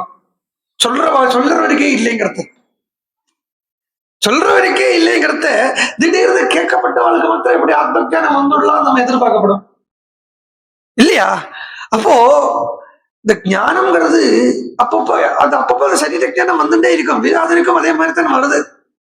விராதனுக்கு பரகோதை சொல்றார் வால்மீகி பகவான், அவட்டேயே நிதியந்தே தேஷாம் லோகாஹ சனாதனஹ அவட்டே சாபிமாம் ராம விக்ஷிப்ய குலசீ व्रज ரக்ஷசாம் கதசத்வானாம் ஏஷ தர்மஹ சனாதனஹ. ராமா, எங்களுக்கெல்லாம் பண்ண வேண்டியது என்ன தெரியுமா? அப்படியே ஒரு குழி குழிச்சு எங்களை அதுல போட்டு மூடி போட்டுடும். இப்படி விராதன் சொல்றான். விராதங்கிற ராட்சசனே சொல்றான், இந்த சரீரத்தை ஒரு குழி தோண்டி அதுல புதைச்சுடும். அவனே அப்படி சொல்றான் பாருங்க, குழி தோண்டி புதைச்சுடுங்கிறத, இந்த சரீரங்கிற அந்த எண்ணத்தை குழி தோண்டி புதைச்சுடணும் வெளியில வராமைக்கு. எல்லாமே அந்த இடத்துல பாக்குறத. அப்ப என்ன ஆயிடுது பாருங்க, பபூவ ஸ்வர்க சம்பிராப்தா தேகோ மகாபலா ஏவமுக்தஸ்து காகுஸ்தம் விராதா சரபீடிதா. ராமனால நிறைய பானங்கள் அவன் மேல ஏயப்பட்டது. நிறைய பானங்கள் அவன் மேல போட்டார். உடனே விராதன் சொல்றான், இந்த பானங்கள் எல்லாம் இந்த உடம்பை அழிக்காது ராமா சொல்றான். விராதனே சொல்றான், இந்த பானங்கள் எல்லாம் இந்த உடம்பை அழிக்காது. இந்த உடம்பை அழிக்கணுமான ஒரே ஒரு வழிதான் இருக்கு. அவட்டே சாபிமா ராம நிக்ஷிப்ய குசலி பவ. இந்த காட்டுக்குள்ள இந்த ஒரு குழிய தோண்டி அந்த குழிக்குள்ள என்ன புதைச்சு வச்சாதான் இந்த சரீரங்கிறது போகுங்கிற இந்த அம்பெல்லாம் ஏறாள சரங்கள் எல்லாம் ஏந்திரிக்காரே ராமர். இதெல்லாம் பார்த்தோம்னா ஒரு கஷ்டம் மாதிரி. அப்பப்போ அந்த கஷ்டம் வரை அப்படியே எடுத்து போட்டு போயிட்டே இருப்போம். அடுத்த ஒரு கஷ்டம் வரை அது துறைக்கி அப்படியே திருப்பி அதை எடுத்து போட்டு போயிட்டே இருப்போம். அப்படி ஒரு எங்க ஏதோ ஒரு சின்ன விஷயமா சுகத்துக்கு எக்ஸ்பெக்ட் பண்ணிட்டு வரப்பட்ட கஷ்டத்தை எல்லாம் சகிச்சுப்போம். வரப்பட்ட கஷ்டத்தை எல்லாம் ஒரு சின்ன சுகம் எங்கேருந்தோ கிடைக்க போறதுங்கிறதுக்காக மீன் இருக்கு இல்லையா, அது மாதிரி பஞ்சபூதங்களை பஞ்ச மிருகங்களை சொல்லி ஆச்சாரியால் இதுக்கு ஒரு உதாரணம் காட்டுறார் விவேக சூடாமணி ஆதிசங்கர பகவத் பார்த்தாள். 5 விஷயங்களை காட்டுறார். நமக்கு 5 கண்ணு மூக்கு காது இதெல்லாம் இருக்கே, இதுக்கு சுகம் எதை அனுபவிக்கிறதுன்னு நினைச்சுட்டு இருக்கு. சுகம் அனுபவிக்கிறது மனசுதான் சுகத்தை அனுபவிக்கிறது. ஆனா 5 வழியாத்தான் மனசு சுகத்தை அனுபவிக்க முடியும். 6வது ஒரு வழிங்கிறது இல்லை. கண்ணு வழியாகவோ, காது வழியாகவோ, மூக்கு வழியாகவோ, வாய் வழியாகவோ, ஸ்பர்சம் வழியாகவோ மனசு சுகத்தை அனுபவிக்காது. இது 5 வழிதான் இருக்கு. மனசுடைய வேலைக்காரால் தான் இந்த 5 பேர். எப்படி இருக்க அந்த வேலைக்காரா? ரொம்ப எஜமான விசுவாசம் ரொம்ப ஜாஸ்தி. அவளுக்கு ரொம்ப எஜமான விசுவாசம் ஜாஸ்தி. மனசுக்கு சுகத்தை கொண்டு கொண்டு கொண்டு கொண்டு கொண்டு வந்து கொடுக்கும். அப்படி கொடுக்கறத இருக்கட்டும், அப்புறம் எடுத்துக்கல முடிச்சுட்டு. அப்படி கொடுக்கறத ஆச்சாரியர் சொல்றார், முதல்ல சப்தம் அப்படிங்கிறது இருக்கு இல்லையா, அது அங்கிருந்து தானே தொடங்குறது. சப்த ஸ்பர்ஷ ரூபரச கந்தம். சப்தம்ங்கிறது காதுக்கு உண்டானது, ஸ்பர்ஷம்ங்கிறது தோலுக்கு உண்டானது, ரூபம் அப்படிங்கிறது கண்ணுக்கு உண்டானது, ரசம் அப்படிங்கிறது நாக்குக்கு உண்டானது, கந்தம் அப்படிங்கிறது மூக்குக்கு உண்டானது. இதேதான் பஞ்சபூதங்களாகவும் வியாபிச்சிருக்கு. சப்தம் தான் ஆகாச ரூபத்தில் இருக்கு, ஸ்பர்ஷம் தான் காத்து ரூபத்தில் இருக்கு, ரசம் அப்படிங்கிறது ரூபம் அப்படிங்கிறது அக்னி ரூபத்தில் இருக்கு, ஜலம் தான் ரச ரூபத்தில் இருக்கு, கந்தம்ங்கிறது பிருத்திவி ரூபத்தில் இருக்கு. இப்படி சொல்றாரு. முதல்ல எடுத்துக்கிறார் சப்தம் அப்படிங்கிறத வச்சு. சப்தத்துக்கு எடுத்துக்கிறார். சப்தத்துக்கு ஆசைப்படுறது காட்டுல மான். எங்கேயோ ஒருத்தன் புல்லாங்குழல் வாசிச்சுட்டு உட்கார்ந்துட்டு இருப்பான். அவன் வாஸ்தவமா எதுக்கு உட்கார்ந்துட்டு இருக்கான்னா இந்த மானை பிடிக்கிறதுக்கு தான் உட்கார்ந்துட்டு இருக்கான். இந்த மானை பிடிக்கிறதுக்கு உட்கார்ந்துட்டு இருக்கிறத புல்லாங்குழல் வாசிச்சுட்டு இந்த புல்லாங்குழல் சப்தத்துக்கு மான் கேட்டு மயங்கி அவன் எங்க இருக்கானோ அங்க போய் தண்ணியே தான் இல்லாம பண்ணிக்கும். சப்தம். ஸ்பர்ஷம் அப்படிங்கிறத அதுக்கு சொல்றார். காட்டுல யானை இருக்கு இல்லையா, யானை காட்டு யானையை பிடிக்கிறதுக்கு குமிக்கி யானைன்னு வச்சுப்பா. குமிக்கி யானை பெண் ஆணானதான் இருக்கும், பிடி யானை இருக்காது. இன்னும் என்ன பண்ணுவா, பெரிய ஒரு குழியை குழிச்சு போட்டு அது பக்கத்துல ஒரு பெண் யானையை கொண்டு நிப்பாட்டி இந்த காட்டு யானையை வர வழியில அந்த குழி வச்சுட்டு அந்த காட்டு யானை என்ன பண்ணும், காட்டு யானைக்கு எப்பவுமே இந்த பெண் யானையினுடைய ஸ்பர்சத்துல ரொம்ப பிடிக்கும். அப்படியே முள்ள தடவு. அது என்ன பண்ணும், கொஞ்சம் தள்ளி விடும். தள்ளி விடுறதே அதுக்கு அந்த ஸ்பர்ச சுகம் கிடைக்கும் இல்லையோ, திருப்பியும் போய் தடவும், திருப்பியும் தள்ளி, திருப்பி இப்படி தள்ளி தள்ளி அது என்ன பண்ணும், அந்த பெரிய குழி தோண்டி வச்சிருப்பா இல்லையா, அந்த குழிக்குள்ள விழுந்துடும். அந்த குழி எப்படி இருக்கும்னா, ஆரம்பத்துல பார்த்தோம்னா பெருசா இருக்கும், கீழே கீழே போக அந்த அகலம் கம்மியாய் அந்த யானையால நிற்க கூட முடியாதுங்கிற நிலையில வரும். இதுதான் ஸ்பர்ஷ சுகத்துக்காக அனுபவிச்சு படக்கூடிய ஒரு ஜீவனுடைய கஷ்டம். ரூபம், உருவம். வெட்டில் பூச்சி இருக்கே, வெட்டில் பூச்சி எங்கேயோ லைட்டை பாக்குறது, தீபத்தை பாக்குறது. இந்த தீபத்தை பார்த்து முள்ள அந்த தீபத்தினுடைய ரூபத்தை ஆசைப்பட்டு, உருவத்தை ஆசைப்பட்டு, அதுக்கு மேல இஷ்டம் பிரியம், அதுக்கு மேல போய் இது பண்ணி அந்த விளக்குக்கு முதல்ல தன்னுடைய ஒரு சிறக கொடுக்கும். இருந்தும் அதுக்கு பாடம் ஆகாது, திருப்பி 2வது சிறக கொடுக்கும். இருந்தும் அதுக்கு பாடம் ஆகாது, திருப்பி போய் மொத்தமாவே அதை விழுந்துடும். இது உருவத்துக்கு ஆசைப்பட்டு போய் விழுறது. சப்தம், ஸ்பர்ஷம், ரூபம், ரசம். மீன் இருக்கே, ஒரு தூண்டில்ல ஒரு துணோண்டு ஒரு மாம்ச கஷ்டத்தை, ஒரு மாம்ச பீஸ் வச்சு நதியிலையோ குளத்திலேயோ இறக்கி வைப்பேன், பிடிக்கிறதுக்கு தூண்டில போடுவேன். இந்த ரசத்துக்கு ஆசைப்பட்டு அந்த மீன் இருக்கே தன்னுடைய உயிரையே கெடுத்துடும். கந்தம், வண்டு சொல்றான். வண்டு இருக்கே, எல்லா பூவிலையும் தேன் இருக்கும், தாமரையில் இருக்கிற தேன் மாதிரி வராதுன்னு வண்டுக்கு ஒரு எண்ணம். தாமரையில் இருக்கிற மாதிரி தேன் வராது அப்படின்னு வண்டுக்கே ஒரு எண்ணம். அதனால வண்டு என்ன பண்ணும், தாமரை பூத்து இருக்கிற சமயத்துல சாயந்தரமா போய் அந்த கந்தம் வந்துருச்சு இல்லையா, அங்கேருந்து அந்த கந்தத்துக்காக தேன் இருக்கக்கூடிய இடத்துக்கு போய் தாமரையில போய் உட்கார், தேன் சாப்பிடும். தேன் சாப்பிட்டா அப்புறம் என்ன ஆயிடும், மத்து பிடிச்சிடும், அதுலயே விழுந்து கிடக்கும். உள்ள நல்ல மனம் வேற இருக்கும், வெளில பிரிச்சுட்டு போயிடலாம். ஆனா அதுக்கு மனசு வராம அதுக்குள்ளே இருந்து அந்த அந்த கந்தத்துக்காக அது தன்னுடைய வாழ்க்கைய இல்லாம பண்ணுன்றது. இப்படி 5 விஷயத்துக்காக 5 உயிரினங்கள் தங்களுடைய வாழ்க்கையை இல்லாம பண்ணிக்கிறது. ஆச்சாரியர் சொல்றா, மனுஷன் மாத்திரம் 5 வச்சுட்டு தன்னுடைய வாழ்க்கையை இல்லாம பண்ணிக்கிறாங்க. மற்ற உயிரினங்கள் எல்லாம் வெவ்வேறையாத்தான் ஒரு சப்தத்துக்கு இதர் சப்தத்துக்கு போகிறது, இதர் ஒரு ரசத்துக்கு போறது, இப்படி ஒருதுக்கும் தான் போயிட்டு இருக்கு.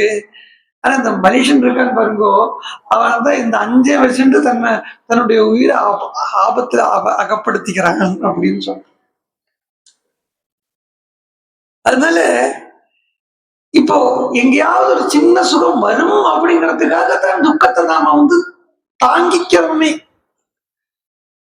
இந்த வாழ்க்கை இருக்கே, நம்ம வாழக்கூடிய வாழ்க்கை வாஸ்தவமா பார்த்தேன்னா துக்கத்துக்கு நடுவுல எங்கேயோ ஒரு சின்ன சுகம், அப்ப அவ்வளவுதான். எல்லாமே இப்படி சொல்லலாமா, கொஞ்சம் ஆப்டிமிஸ்டிக்கா சொல்லலாமே, இப்படி இதெல்லாம் பண்ண சொல்லலாம். இந்த ரொம்ப எல்லாம் தடவி தடவி சொன்னா உண்மையை சொல்றதுக்கு முடியாது.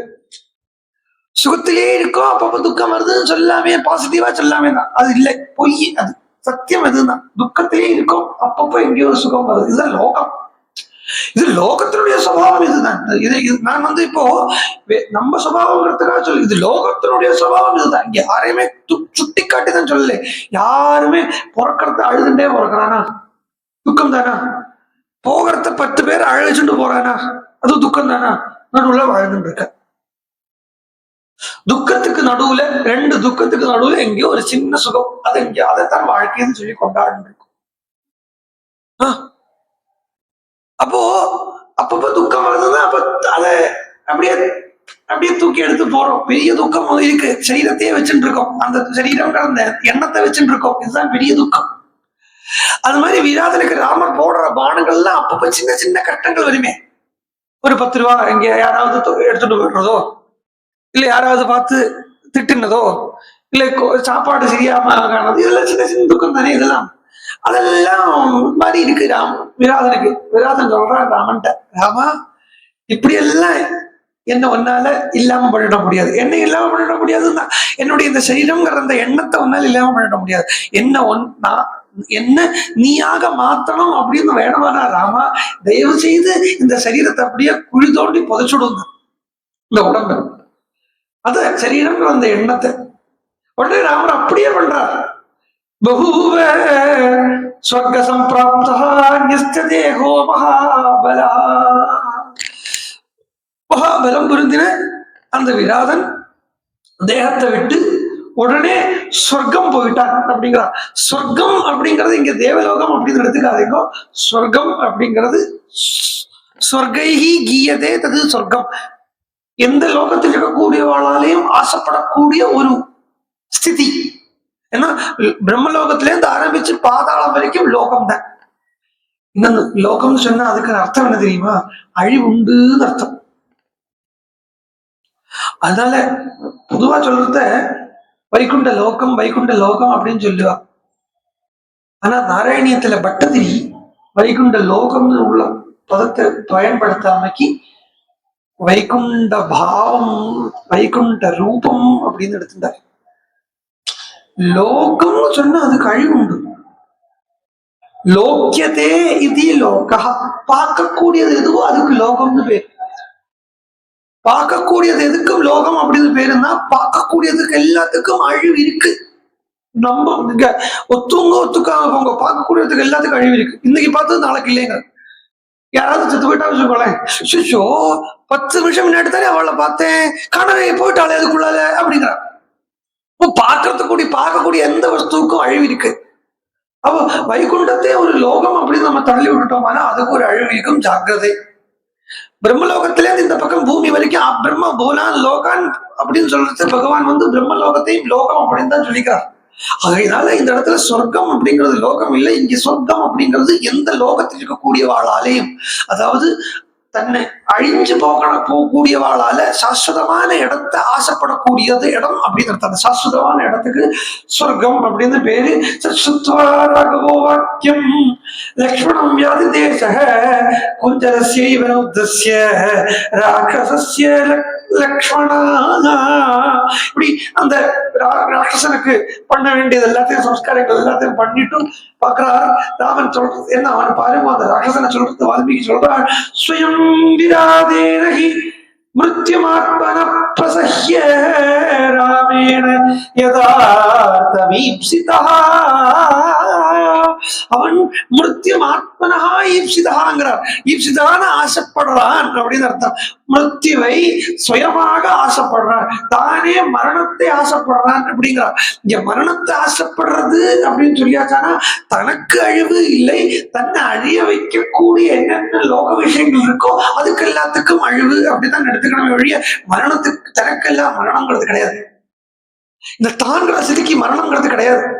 தான்கிற ஸ்திதிக்கு அது அமிர்தமாகவே இருக்கிறதுங்கிறதுனால அதுக்கு மரணம் இல்லை. அப்ப எதுக்கு மரணம் இங்க அப்படின்னா அவன் தன்னை எதெல்லாம் தனக்கு மரணம் இருக்கு அப்படின்னு நினைவு உண்டாக்குறதோ அதுக்கு மரணத்தை ஆசைப்பட்டார். இன்னும் ப்ரிசைஸா சொல்ல போனா தன்னுடைய சரீரத்தை ராமார்ப்பணம் பண்ணார். அந்த சரீரத்தை ராமார்ப்பணம் பண்ணின மாத்திரத்துல இந்த உடம்பு எடுத்து இருக்கிறது எதுக்கு அப்படின்னு கேட்டா ராமா உனக்காக. இந்த மனசு அப்படிங்கிறது எதுக்குன்னா ராமா ஒன்ன நினைக்கிறதுக்கு தானே மனசு தவிர வேற எதுக்காகவும் மனசு இருக்கப்படாது. புத்தி பூரா ஒன்னையே நினைச்சிட்டு இருக்கணும் ராமா, அந்நிய சிந்தை புத்தியில வரப்படாது. சித்தம் பூரா நீயாகவே வியாபிச்சிருக்கணும் ராமா. சித்தத்துல ஒரு இடை ஒரு மயிரிடை கூட ஒரு சித்தத்தில் இருக்கப்படாது அப்படிங்கிறது விடாதனுடைய பிரார்த்தனை. ததைவ ராமேண திசம்ய பாஷிதம் கிருதாமதிஸ்தஸ்ய பிரவேசனே. அவனுடைய சரீரத்தை அவனுடைய வாசனாமயங்களான வஸ்துக்களை ராமச்சந்திர பிரபு குழி தோண்டி புதைச்சு அவன் திவ்ய சரீரத்தை எடுத்துட்டு, இந்த விராதன் திவ்ய சரீரத்தை எடுத்துட்டு அந்த திவ்ய சரீரத்தோட ராமச்சந்திரமூர்த்தியோட சொல்றான், ராமா கொஞ்சம் தூரத்துலதான் சுதீக்ஷ்ணர் சரபங்கர் அப்படிங்கிற அந்த மகர்ஷி இருக்கா. இதை வந்துட்டு இருக்கா, ஆஃப் ஆயிடுச்சா இல்லையே இருக்கே.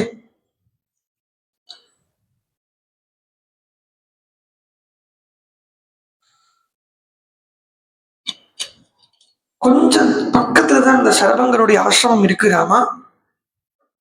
அவர் உங்களுக்காக காத்துட்டு இருக்கார், நீங்க அங்க போங்க அப்படின்னு விராதர் சொல்றார். அந்த விராதர் அத்வாத்தும் தம் பீமபலம் விராதம் ராட்சசம் மனே தத சீதாம் பரிஷ்வஜ்ய சமாஸ்வாசிச்ச வீத்யவான். சீதை பயந்துட்டா. இந்த இன்னொன்னு சொல்றேன், இங்க ஒரு விதமா யுத்தம் நடக்கிறது. கொஞ்சம் ஒரு என்ன சொல்ல, வதம் மாதிரி எல்லாம் தானே பண்றா, கொஞ்சம் தோண்டி புதைக்கிறது இதெல்லாம் சொல்றது வதம் இல்லை. ஆனா வதம் மாதிரி தானே இல்லையா? எங்கெங்க ராமாயணத்துல வதம் நடக்குமோ அங்கொன்னும் சீதை இருக்கவே மாட்டான். சீதை இருக்கிற இடத்துல வதம்ங்கிறதே நடக்காது. எங்க பார்த்தாலும் சீதை தள்ளி இருப்ப, தூரக்கு இருப்ப. இப்போ பாலகாண்டம் பாருங்க, பாலகாண்டத்துல சீதா கல்யாணம் ஆயிடுச்சு இல்லையா? அதுக்கு முன்னாடி தான் எல்லா வதவுமே, தவிர சீதா கல்யாணம் ஆகி அயோத்தியா காண்டம் பூரா எந்த வதவும் கிடையாது, யுத்தமும் கிடையாது. அயோத்தியா காண்டத்துல எங்கேயாவது யுத்தம் இருக்கிறத பார்த்திருக்கோமோ?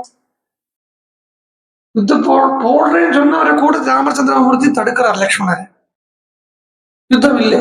அது ஆக்சுவலா யுத்தம் இல்லைங்கிறதுனாலயே அயுத்த காண்டம், அதுதான் அயோத்தியா காண்டம் மாறுது. யுத்தம் இல்லாத காண்டம் இப்படி மாறி இருக்கு. ஆரண்யத்துக்கு வந்த உடனே இப்ப முதல்ல ராமச்சந்திரமூர்த்தி வில்ல வளர்க்கிறாரே அப்படின்னு பார்த்தா, அந்த விராதம் ஏற்கனவே சீதையை விட்டுட்டு ராமலட்சுமணனை மாத்திரம் தனியா கூட்டிட்டு வந்தான் அப்படிங்கிறது நேற்றுக்கே நம்ம பார்த்தோம். கதையிலேயே அப்படித்தான். சீதையை தூக்கினான். விராதன் என்ன பண்ண, எல்லாமே ராவணன் என்னெல்லாம் பண்ண போறானோ அதுக்குண்டான அந்த முன்னாடி அந்த ஒரு ட்ரையல்ஸ் பார்ப்போம் இல்லையா, அது ஆல்ரெடி இங்க ஆயிடுது. ட்ரையல்ஸ் பாக்குறது இங்க ஆகிறது. முதல்ல சீதையை தூக்கிட்டு வரேன். சீதையை தூக்கிட்டு வரணும்னா சீதை கத்தா. இந்த விராதன் முதல்ல சீதையை தான் தூக்கிட்டு போறான். சீதை கத்துறா, ஊன்னு கத்துறா, லக்ஷ்மணா சீதையை தூக்கிட்டு போறா, லக்ஷ்மணா போய் காப்பாத்து லக்ஷ்மணா. இவர் லக்ஷ்மணன் சொல்லி அனுப்புவார். சோ சீதையை விட்டார். லக்ஷ்மணன் தான் பானம் விட்டு பிரயோகம் பண்ணார். அதனால சீதையை கீழே போட்டுட்டு ராம லக்ஷ்மணாவை தூக்கி எடுத்துட்டு போயிட்டான். ராம லக்ஷ்மணாவை தூக்கி எடுத்துட்டு போனோம்னா ஓடி ரொம்ப தூரம் போயாச்சு. சீதை எங்கேயோ இருக்கா. சீதை பயந்துட்டா எங்கேயோ இருக்காங்கிறத புரிஞ்சுட்டா. அப்பவுமே ராமன் என்ன சொல்றான் லக்ஷ்மணன், பரவாயில்ல லக்ஷ்மணா போட்டும், நம்ம போக வேண்டிய வழிதான், இந்த வழியா தான் நமக்கு போக வேண்டி இருக்கு, அதனால அவன் போட்டும், அவன் கொண்டு போட்டும் பார். லக்ஷ்மணன் சொல்றான், அம்மா சீதை எங்க தனியா இருக்கா அப்படிங்கிற. கையை முதல்ல துண்டு பண்ணி பானங்களை விட்டு அப்படி முடியாமைக்குதான் திருப்பி விழாதன குழி தோண்டி புதைக்கிறது அப்படின்னு சொல்றேன். அப்படி இருக்கிறத இப்போ சீதை எங்க இருக்காளோ அங்க திரும்ப சீதை கிட்ட போய் ராமர் அவளை ஆஸ்வாசம் பண்ணி அப்படியே கட்டிண்டு சொல்ற வால்மீகி, ததசீதாம் பரிஷ்வஜ்ய சமாஸ்வாஸ்ய வீத்யவான்.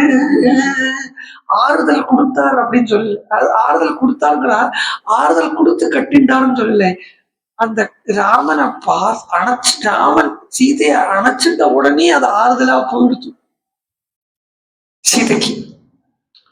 சொல்றார் லக்ஷ்மணன் கிட்ட, லக்ஷ்மணா இந்த வனம் ரொம்ப துக்ககரம், அதனால நம்ம சீக்கிரமா சரபங்கருடைய ஆசிரமத்துக்கு போனோம். சரபங்கருடைய ஆசிரமம் அது தெரியறது போல இருக்கு. அங்க பார்த்தா தஸ்ய தேவ பிரபாவஸ்ய தபசா பாவிதாத்மனः சமீபே சரபங்கஸ்ய ததர்ஷ மகதத்புதம். அத்புதம் அப்படின்றனாலே போலும், இது மகத் அத்புதம் சொல்றார் வால்மீகி பகவான். இங்கேருந்து ராமர் எட்டக்க பார்க்கிறார். எட்டக்க பார்த்த உடனே சரபங்கருடைய ஆசிரமம் தெரியறது. ஆசிரமம் தெரியறதே அப்படின்னு பார்த்தா ஆசிரமத்துக்கு பக்கத்துல பெரிய ஒரு ஆச்சரியம் தெரியறது. அப்படின்னு என்ன ஆச்சரியம் தெரியறதுன்னா,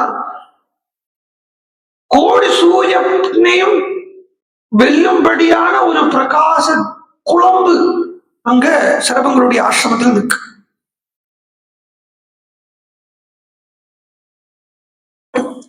கோடி சூரிய பிரகாசத்தையும் வெல்லும்படியான ஒரு பிரகாச ஒரு ஒரு ஒரு ஒளி குழம்பு சரபங்கருடைய ஆசிரமத்தில் பக்கத்துல இருக்கிறது. இந்த ஒளி எங்கிருந்து வந்தது அப்படின்னா, முதல்ல விஷயம் இந்திரன் தான் அப்படிங்கிறது கதையில சொல்றது, வாஸ்தவமும் அதுதான். ஆனா இந்திரன் சும்மா வருவரா? இந்திரன் சும்மா வருவரா? எங்கேயாவது இந்திரனுக்கு எங்க வாத்துக்கு வந்து போயிட்டு வந்துடலாமே அப்படின்னு சும்மா வருவரா இந்திரன்? இந்த ஒளியினுடைய காரணம் தபோபலம். சரவங்கரனுடைய தபஸ் தான் ஓரா அப்படின்னு சொல்லுவோம் இல்லையா? கேள்விப்பட்டிருக்கலாம் ஓரா. இந்த படத்துல எல்லாம் பகவானுடைய படத்துல எல்லாம் தலைக்கு பின்னாடி வட்டமா இருக்குமே, அதுக்கு தான் ஓரான்னு பேரு. அது படத்துல வட்டமா காண்பிக்கிறோம் இல்லையா? வாஸ்தவத்துல எல்லாருக்குமே இந்த ஓராங்கிறது ஒண்ணு உண்டு. அதுக்காக தலையை திரும்பி பார்க்க வேண்டாம்.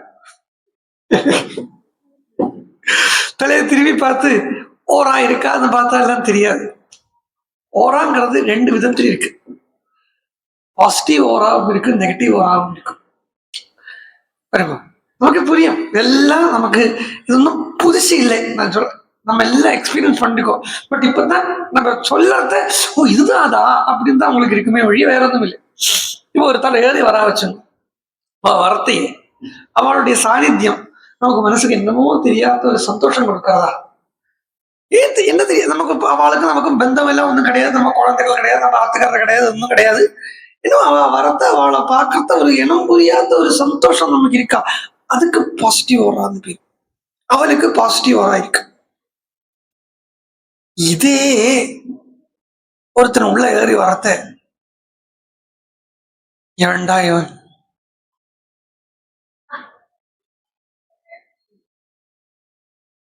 ஏண்டா இவன் இங்கேருந்து வரானே, அவன் வந்ததே நமக்கு ஒரு மாதிரி. அவன் ஒண்ணுமே நம்ம பண்ணலை, நம்ம குழந்தைய தூக்கி கிணத்துல போடலை, ஒன்றும் இல்லை, நம்ம கிட்ட வந்து பேசல, நம்மளை பார்க்க கூட இல்லை. ஆனா ஒருத்தனுடைய வருகையே நமக்கு என்னவோ மனசுக்கு ஒரு மாதிரி இருக்க வச்சுங்கோ. அது நெகட்டிவ் வரும், நெகட்டிவ் வரும். இப்படி எல்லாருக்கும் இந்த ஓராங்கிறது உண்டு. இந்த ஓரா வரத்துக்கு காரணம் தபஸ். இதர் நிறைய தபஸ் பண்ணினா இந்த ஓரா இருக்கும், இல்ல தபஸே இல்லைன்னா நெகட்டிவ் ஓரா இருக்கும். லௌகிகத்திலேயே புத்தி இருக்கப்பட்டவனுக்கு இருக்கப்பட்டது இந்த நெகட்டிவ். புத்தி பூரா அல்ப விஷயத்திலே இருக்க வச்சுக்கோ. அவனே அல்பமா தானே பண்றது இல்லையா?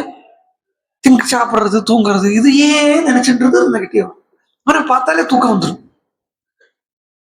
பாருங்க, சைத்தன்ய மகாபிரபு கிட்ட கேட்டா பாகவத உத்தமன் யாரு அப்படின்னு கேட்டான்.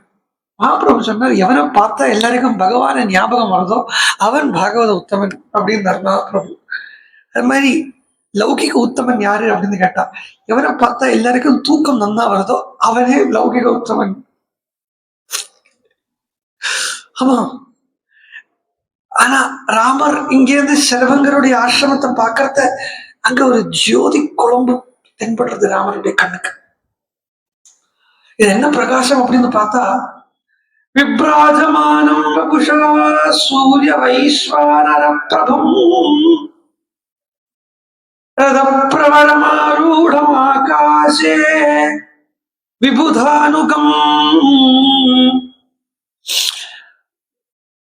அசம்ஸ்பிருஷந்தம் வசுதாம் ததர்ஷ விபுதேஸ்வரம் சம்பிரபாபரணம் தேவம் விரஜோம்பரதாரிணம். என்ன பார்க்கிறார் ராமச்சந்திரமூர்த்தி? விப்ராஜமானம் வபுஷா. பிராஜமானம் சொன்னாலேயே பிரகாசிக்கிறதுன்னு அர்த்தம். விப்ராஜமானம் அப்படின்னு சொன்னா ரொம்ப பிரகாசிக்கிறது, ரொம்ப உன்னதமா பிரகாசிக்கிறது. ரத பிரவரமாரூடம் ஆகாசே விபுதானுகம். ரதத்தில உட்கார்ந்து இருக்காரு. எங்க? ஆகாசத்துல. ஆகாசத்துல உட்கார்ந்து இருக்காரு வழிய பூமியில உட்காரலை. அசம்ஸ்மிருஷந்தம் வசுதாம் ததர்ஷ விபுதேஸ்வரம். பூமியை தொடாம இருக்கு அந்த ரதம் அப்படின்னு சொல்றது. எல்லாமே பெரிய ஹிண்ட் சொல்லுவோம் இல்லையா? நம்ம அந்த பெரிய ஹிண்ட் ஆக்கும். இந்த சரித்திரம் எதை குறிக்கிறது அப்படின்னு தெரிஞ்சுக்கிறதுக்கு உண்டான பெரிய ஹிண்ட் ஆக்கும்.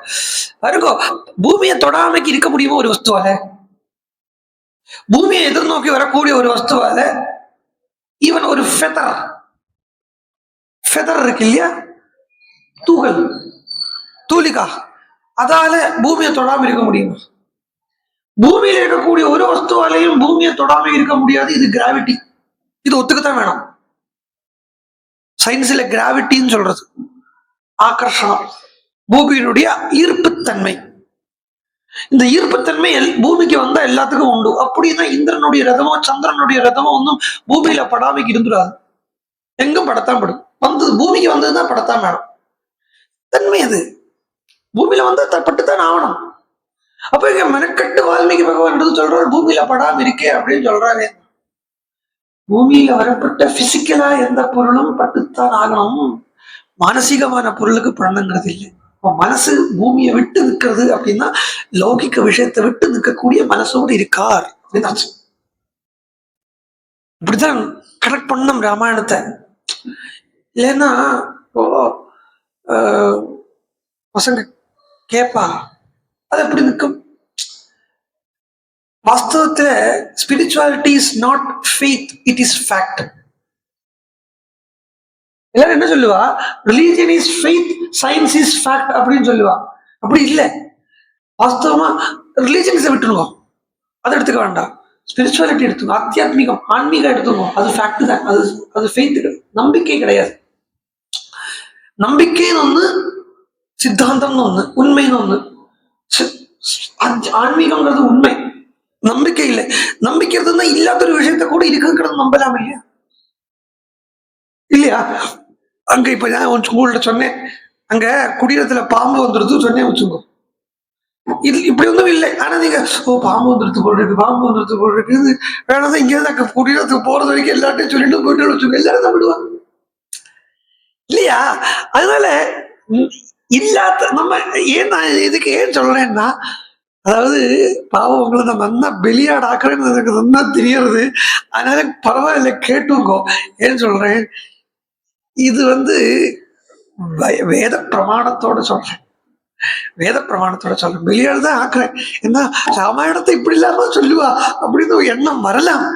ஆனா தப்பா எடுத்துக்காதீங்க, இப்படியும் ராமாயணத்துக்குள்ள இருக்குங்கிறது ராமாயணத்தினுடைய ஒரு பெருமை, ராமாயணத்துக்கு உண்டான ஒரு தனி பெருமை அது. ஏன் சொல்றேன் பாருங்க, எதையுமே நம்மள உணராமைக்கு நம்ப வேண்டாங்க. எதையுமே நாம என்ன, கண்ணால் காண்பதும் பொய், காதால் கேட்பதும் பொய், தீர விசாரிப்பதே மெய் அப்படின்னு சொல்றத அந்த விசாரம் பண்றதுங்கிறது நம்ம அனுபவிக்கும். நம்ம அனுபவிச்சோமா நம்மள. இப்படிதான் விவேகானந்தா இருந்தார். அதனாலதான் இன்னைக்கு விவேகானந்தா எல்லாரும் உலகம் பூரா கொண்டாடுறது. ராமகிருஷ்ண பரமஹம்சர் அவருக்கு பகவான் அவருக்கு காட்டி தெளிவே நான் பார்த்திருக்கேன் கேட்டப்ப நம்பலை, காண்பிச்சு கொடுத்ததுக்கு அப்புறம் தான் நம்புறார்.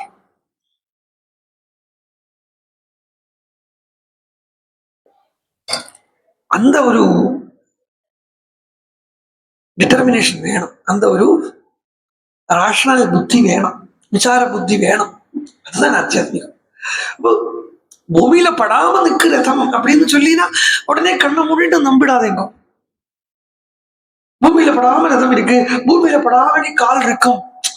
தேவாளுக்கெல்லாம் பூமியில கால் படாது, நம்ம பார்த்தது இல்லையே. இப்ப நான் பார்க்காதது நான் நம்புவேனா அப்படின்னு அப்படி இல்லை நான் சொல்றது. கொஞ்சம் அதுக்கு அடிப்படை வேணாம். இதெல்லாமே வேதமே சொல்றது. எது சும்மா கேட்ட மாத்திரத்துல நம்பாதே, விசாரம் பண்ணி தெரிஞ்சுக்கோங்கிறது. ஸ்மிருதி பிரத்யக்ஷம் ஐதிஹ்யம் அனுமான சதுஷ்டயம் ஏதைர் ஆதித்ய மண்டலம் அப்படின்னு வேதமே சொல்றது.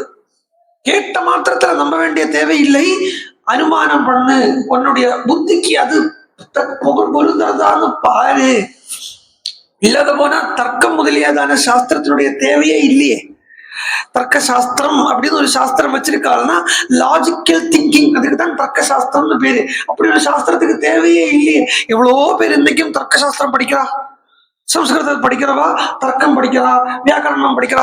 தர்க்கம் படிக்கிறதுக்கு தான் தர்க்கம் நியாய சாஸ்திரம் படிக்கிறான்னா ஏன் நியாய சாஸ்திரம் படிக்கிறா? லாஜிக்கா ஒரு விஷயத்தை ஏத்துக்கணுமே தவிர கண்ணை மூடிட்டு ஏத்துக்கோ அப்படின்னு யாரும் சொல்லலை. உபனிஷத்து கூட விஜிக்ஞாசஸ்வாங்கிறது, அது தெரிஞ்சுக்கிறதுக்கு ஜிக்ஞாசை பண்ணுங்கிறது. தெரிஞ்சுக்கோ, நான் சொன்னேன் அப்படிங்கிறதுனால இது நம்பிட்டு போயிடாதே. தபசா பிரம்ம விஜிக்ஞாசஸ்வா தத் பிரம்மேதி ததபோதப்யதா அப்படிங்கிறார். தத் விஜிக்ஞாசஸ்வ தத் பிரம்மேதி. இதை நீ ஒழுங்கா உண்மையா உட்கார்ந்து விசாரம் பண்ணி புரிஞ்சுட்டியோ அதுதான் பிரம்மமே ஒழிய ஒருத்தன் சொல்லி தந்த வார்த்தையை வச்சுட்டு மாத்திரம் பிரம்மம்னு சொல்ல முடியாது. ஏன்னா சொல்லி கொடுத்த வாக்கும் கட்டி கொடுத்த சாதகம் ஒரு ராத்திரி தங்காது. இது நம்ம சாதாரணமாகவே இந்த பழஞ்சொல்லாம் நம்ம பழக்கத்துல கொண்டு வந்துட்டு தான் இருக்கோம். அப்போ நம்பிக்கை என்கிறத விட உண்மை, அதுக்குத்தான் பலம் ஜாஸ்தி. இது ஒரு நம்பிக்கை அப்படின்னு சொல்லப்படுறது, அப்படின்னு சொல்றதையே நம்மளே அறமுறையா தான் நம்பின்னு இருக்கோம் அர்த்தம் இல்லையா? அப்படின்னு அவ சொல்லுவா அப்படின்னு தான் சொல்லுவோம். இங்க அந்த அந்த அந்த அந்த போஸ்ட் பக்கத்துல யாருக்கோ ஒரு நாளைக்கு பகவான் தரிசனம் கொடுத்தான்னு சொல்லுவா அப்படி சொல்லுவோம். அந்த சொல்லுவாங்கிறது என்ன தெரியுமோ, நமக்கே அறக்கூட நம்பிக்கை தான் இருக்குது அர்த்தம். நம்மளே நம்பல பூரா, இன்னொருத்தர் நம்ப வைக்கிறோம். எப்படி இருக்கு? இப்படித்தான் எல்லா மதமும் போயிட்டு இருக்கு. இப்படித்தான் எல்லா மதம், இந்து மதம் உள்பட இப்ப இருக்கிற இந்து மதம் உள்பட இப்படித்தான் போயிட்டு இருக்கு.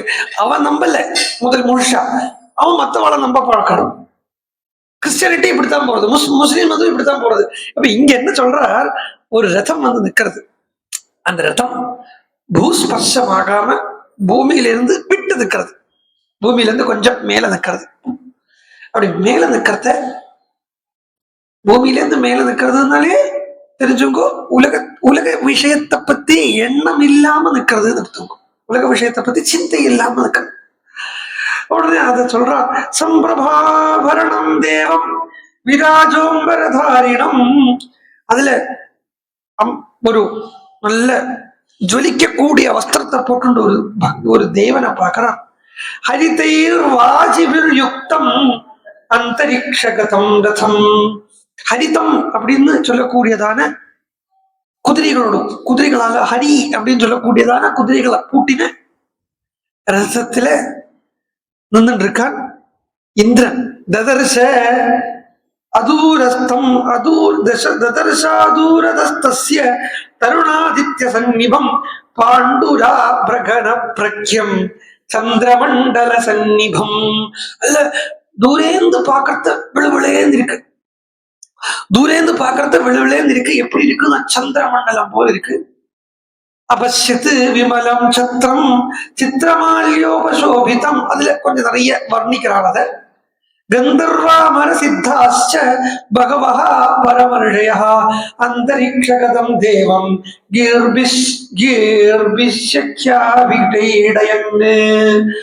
அந்தரிக்ஷத்தில் இருக்கக்கூடிய அந்த தேவனை கந்தர்வாளும் சித்தாளும் எல்லாரும் ஐடையன்னு ஸ்தோத்திரம் பண்ணிட்டு இருக்கிறத ராமர் தூரந்து பார்த்த உடனே சக சம்பாஷமானே தூ சரபங்கேன வாசவே.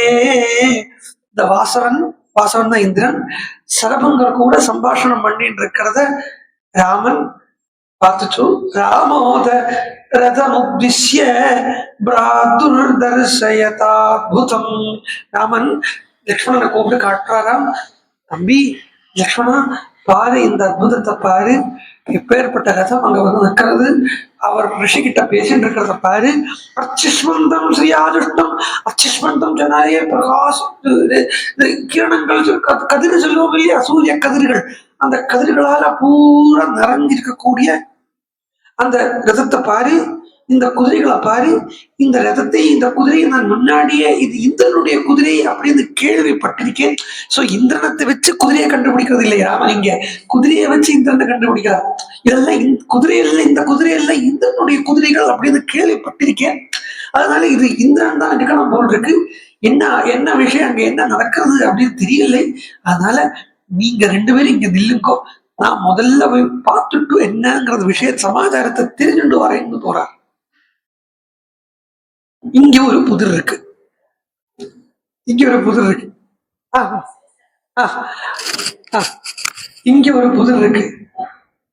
என்ன தெரியுமா பாருங்க,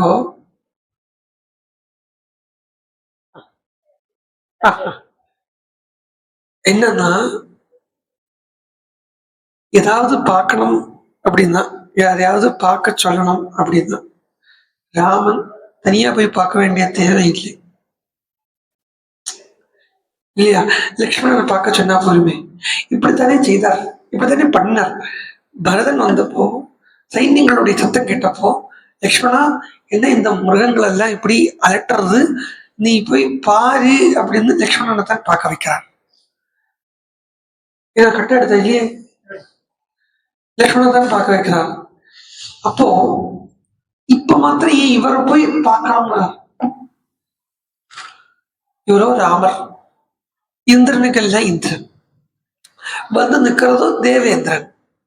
ராமனை பார்த்தா இந்திரன் கண்டிப்பா நமஸ்காரம் பண்ணுவான். நாடகம் கலைஞ்சு போகுது.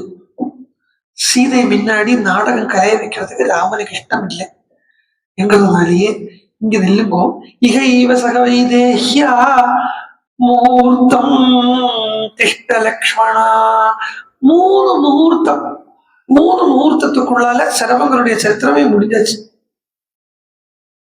சரபங்க ஆசிரமத்துக்கு வந்தா போறதுக்கு முன்னாடியே லக்ஷ்மணன் கிட்ட சொல்றாரு, ஒரு முகூர்த்தம் இங்க இல்லை. சரபங்கர் கூட 3 முகூர்த்தம் பேசிட்டு இருக்காரு, ஒரு முகூர்த்தம் பேசிட்டு இருக்காரு. அப்ப ரெண்டு முகூர்த்தம் எடுத்தா 3வது முகூர்த்தம் அந்த சரபங்கர் சொல்றார், நான் அக்னி பிரவேசம் பண்றேன் பார்த்துட்டு இருக்கு, ஒரு முகூர்த்தம் இங்க நின்றுட்டு போ அப்படிங்கிற.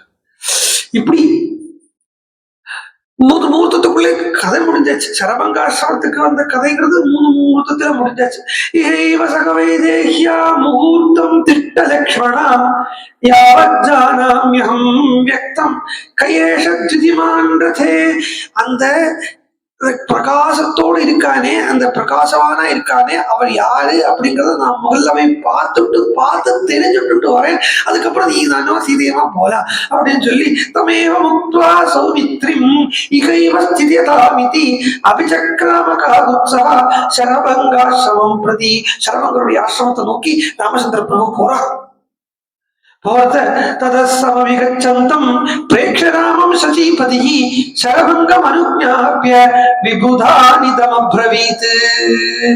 ராமன் வரான் அப்படிங்கிறத, ராமன் வராருங்கிறத பார்த்த உடனே தேவேந்திரன் சசிபதி அப்படிங்கிறார். தேவேந்திரன் அங்க இருக்கக்கூடிய விபுதர்களை பார்த்து, விபுதாகா அப்படின்னு சொன்னாலே தேவாகா அப்படின்னு அர்த்தம், அந்த தேவர்களை பார்த்து சொன்னார், இகோபயாத் சசூராமஹா யாவன் மாம் நாபிபாஷதே திருஷ்டாம் நயததாவத்து ததோ மா திருஷ்டுமர்ஹதி. இவர்தான் ராமன். இவன்கிட்ட இப்ப போய் நம்ம பேசப்படாது சொல்றார். இவர்கிட்ட இப்ப நம்ம பேசப்படாது, இவர்கிட்ட பேசாம இருக்கணும். மாத்திரமல்ல இவர் வந்திருக்கார் இல்லையா, இவரை இப்ப நம்ம இவரை பார்க்கறதுக்கு நம்ம விடப்படாது. நம்ம இப்ப சாட்சாதா பார்த்துட்டோம், ஆனா அது நாடகத்துக்கு இடைஞ்சலா போயிடும் அப்படின்னு சொல்லி நம்ம மறைஞ்சிருக்கோம். நிஷ்டாமேதாவது ததோ மா திரஷ்டு மருகதி. நீங்க எல்லாரும் ராமன் கிட்ட இருந்து தங்களை மறைச்சுங்க.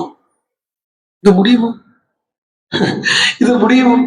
அவர் எப்படி வராருன்னா தெரிஞ்சும் தெரியாதவன போல வராரு. இதுதான் ஆரம்பத்திலேருந்தே, அவதார ஆரம்பத்திலேருந்தே அஜானன்னிவன்னு வால்மீகி சொல்றார்.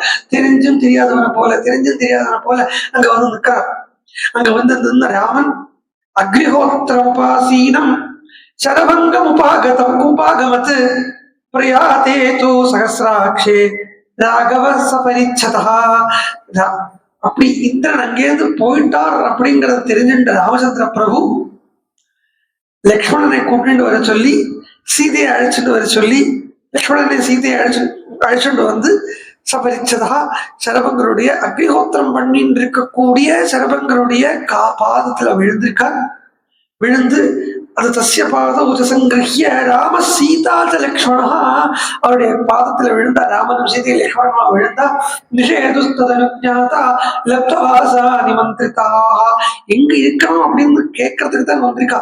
ஆனா எங்க இருக்கணும் அப்படின்னு கேட்கறதுக்கு வந்த உடனே சரபங்கரவா கிட்ட பேச ஆரம்பிச்சார். சரபங்கஸ்தம் ராகவாய நிவேதயத்து. சக்கரன் இந்திரன் என்னெல்லாம் கொண்டு வந்தானோ சரபங்கருக்காக, இந்திரன் கொண்டு வந்தது எல்லாத்தையும் சரபங்கர் ராமன் கிட்ட கொடுத்து வச்சிருக்கார். அதோட சொல்றார், மாமேஷ வரதோ ராம பிரம்மலோகம் நிஷீஷதி ஜிதமுக்ரேண தபசா துஷ்பிராபம் அகிருதாத்மபிஹி.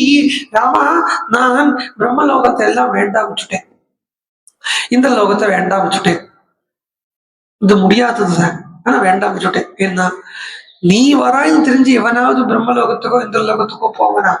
இந்த சரபங்க மகர்ஷி இந்திரன் நிக்கிறத, இந்திரனுடைய ரதத்தை நிறுத்தி வச்சிருக்கார்.